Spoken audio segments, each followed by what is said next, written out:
Саламатсыздар ма? Біз қазір сіздерге GVC компаниясында бриллиант директор, өзі врач, мықты білікті маман, өзісінің шебері, қазір таңда пенсияда біздің GVC компаниясының врач Гүлшара ханымнан ақпарат алайық. Бізде мына Шымкентте қазір 40-тан 43-ге дейін температура көтеріліп жатыр. Осы июль айларында сіздерге айтатыным, мына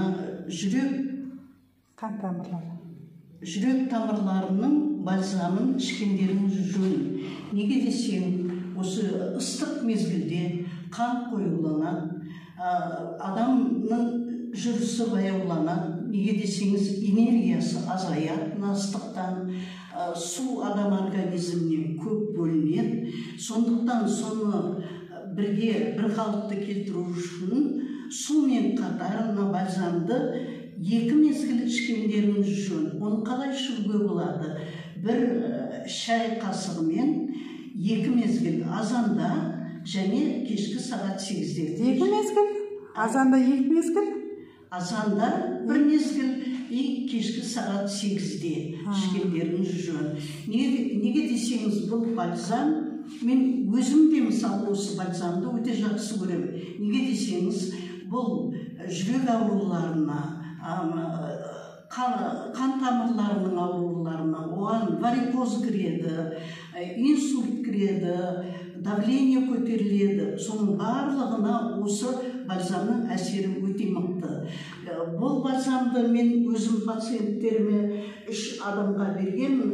Олар осы кезге дейін әлі ішіп, өздерінің осы рахметін айтып жатыр. Сондықтан барлығына, осы чатта отырғандарға, өздерінің таныстарына, өздерінің астарына жазылған. Кімде давлениесі бар?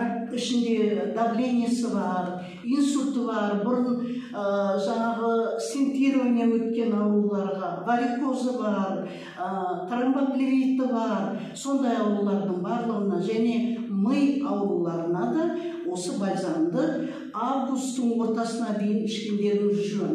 Егер алмасаңыздар, осы бальзамды алып, қазірден бастап қабылдағандарыңыз жөн. Бұл бальзаммен қатар, егер ішкілеріңіз келсе, чудо траваның бәрін жақсы көресіңдер, онда қабылдауларына болады.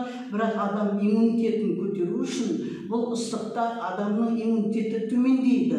Қыста төмендейді, күзде төмендейді және мына ыстықта төмендейді. Сонда иммун стимуляторды бірге ішкен жөн. Рахмет сізге.